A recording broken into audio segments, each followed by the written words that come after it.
Let me ask you something Canadians never hear from their advisor. Is $1 million in your RRSP actually enough to retire comfortably? For years, that number 1 million was treated like a golden benchmark, a simple target. Hit it and you're set for life. But here's the truth, $1 million isn't what it used to be. Not with taxes, longer lifespans, higher healthcare costs, and inflation quietly cutting into your buying power year after year. And the biggest danger? Most people don't realize the shortfall until they've already left work. They don't see the trap until they're already in it. So if you're approaching retirement or already in it and wondering whether your RSP is enough to support the life you want, this video might save you from a very costly surprise. Hi, I'm Danny Perro, Senior Investment Advisor at CG Wealth Management.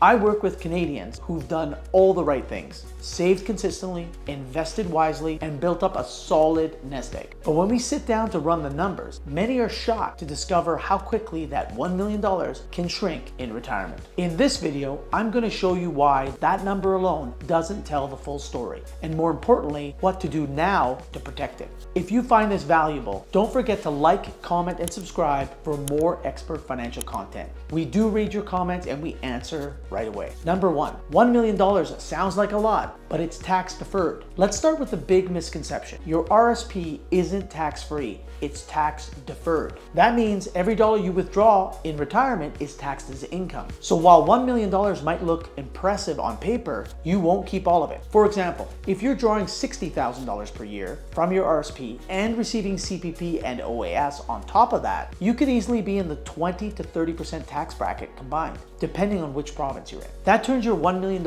into more like $700,000 to $800,000 of real after-tax purchasing power. And that's before factoring in what you'll pay later if tax rates rise, or if you're forced to make larger withdrawals due to minimum RIFF requirements. Number two, retirement might last 30 plus years. Many Canadians spend as much time in retirement as they did working. If you retire at 60 and live to 90, that's 30 years of income you need to generate from that RRSP. Let's do the simple math. $1 million spread over 30 years is just over $33,000 a year. That's before taxes, inflation, or investment volatility. Now add in CPP and old age security, and you might get to $55,000 to $65,000 of gross income. That's fine for some, but for many high-income Canadians used to living on $100,000 plus per year, it's a significant lifestyle cut. The risk isn't just running out of money, it's living cautiously and still watching your savings shrink. Number three, inflation and healthcare costs erode buying power. This is another hidden danger, inflation. Even at just 3% annual inflation, your cost of living roughly doubles every 24 years.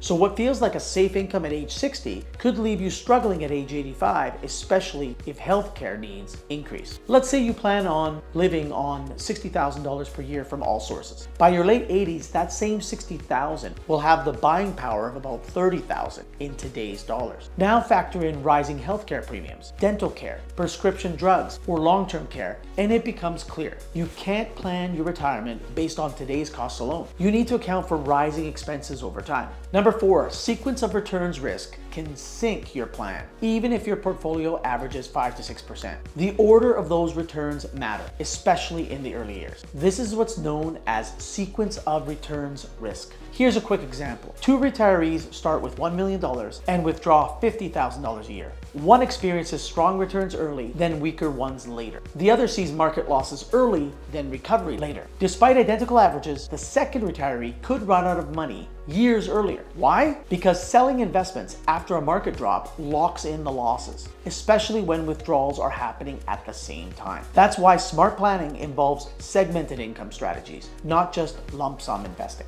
5. RIF withdrawal rules can force bigger tax bills later. When you turn 71, your RSP must be converted to a RIF, and that comes with mandatory withdrawals. These withdrawals increase as you age, whether you need the income or not. By your late 70s and 80s, you could be forced to withdraw more than you even want. pushing you into higher tax brackets, triggering clawbacks with old age security, and even creating a tax time bomb in your state. Without proactive planning, your $1 million could shrink faster than expected and leave your heirs with a much smaller legacy than you intended. Number 6, what can you do about it? Here are some smart planning strategies. Let's talk about what you can control. Here are a few planning levers that can help stretch your $1 million a lot further. Number 1, delay RSP withdrawals. Sometimes it makes sense to draw from your RRSPs earlier to smooth out taxes over time, especially if you're retired, but not yet receiving CPP or OAS. This reduces the chance of getting hit with bigger RIF withdrawals later. Number 2, consider TFSAs for tax-free growth. Use your TFSA to fund part of your income in retirement. TFSA withdrawals don't count as income, so they help avoid the OAS clawback and keep your tax bracket lower.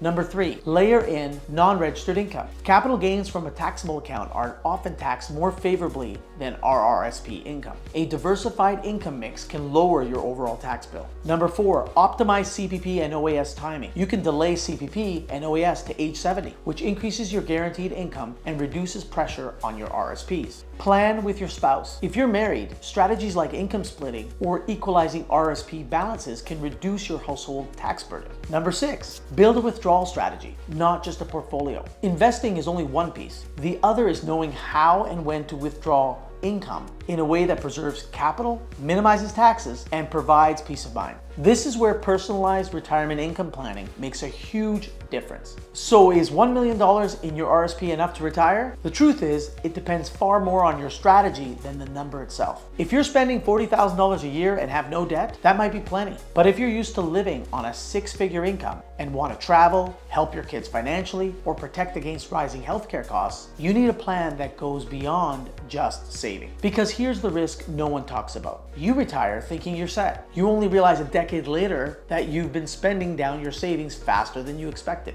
Not because of bad investments, but because of taxes, inflation, timing mistakes that could have been avoided. Don't let that be your story. This isn't just about making your RSP last. It's about turning your retirement savings into a reliable, tax-smart monthly income without the guesswork or surprises. If you want a second opinion on your plan, book a time with me using the link in the description below. We'll look at where you are, where you want to go, and how to structure things properly so your money lasts as long as you do. I'm Danny Perro, and remember, money never sleeps.